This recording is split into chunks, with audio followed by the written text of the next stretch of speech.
मेरा खुद का बेटा मुझसे ये बोल रहा था आज कि माँ तुझे 2 वक्त की रोटी के अलावा इस उम्र में और क्या चाहिए।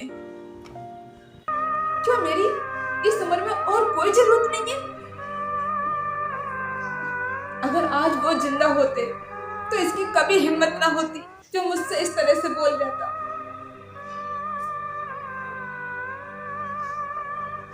अब तो मुझे इसकी 2 रोटी भी नहीं भाती।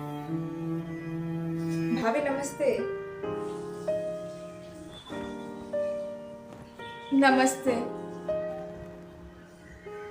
आ बैठो।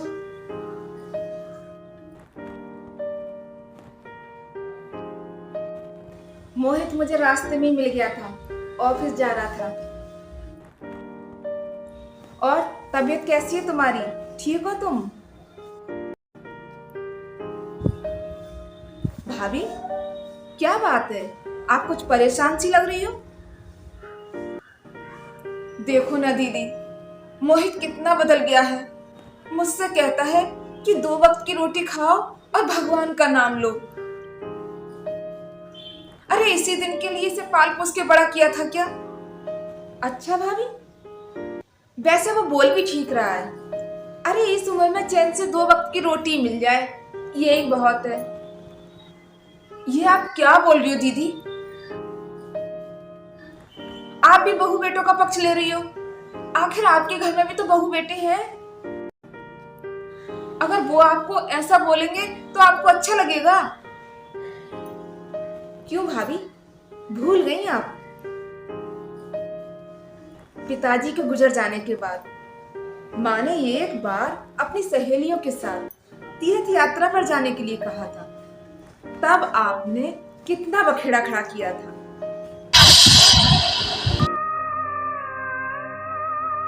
घर का माहौल ठीक करने के लिए मैंने भी माँ से तीर्थ यात्रा पर जाने के लिए मना कर दिया था। अपनी छोटी छोटी इच्छाओं को माँ, भैया और तुमसे कहते हुए झिझकती थी। उन्होंने अपनी सारी जरूरतों और इच्छाओं को अपने मन में दबा लिया था। किसी तरह चुपचाप बस बिस्तर पे पड़ी रहती थी। और मेरी भी आर्थिक स्थिति अच्छी नहीं थी ताकि मैं उन्हें अपने साथ ले जाती और उनकी देखभाल कर पाती। बस लाचार सी उनकी स्थिति को देखती रहती थी। उनके नसीब में बस 2 वक्त की रोटी ही रह गई थी, और वो भी आप बिना एहसान जताए नहीं देती थी। उस वक्त तो तुम भी बहुत खुश थी कि चलो इस घर पर अब मेरा अधिकार हो गया। तो अब अपनी बहू को क्यों दोष दे रही हो? अरे भाभी, हम जैसा बोते हैं ना वैसा ही काटते हैं। अरे भाभी, वक्त लौट के आता है और उस वक्त हम अपने कर्म बदल नहीं सकते। आज तुम्हारे बेटे की एक बात ने तुम्हें अंदर तक झिझोड़ के रख दिया है। जरा सोचो उस वक्त मां पर क्या बीती होगी। इसीलिए कहते हैं जैसी करनी वैसी भरनी।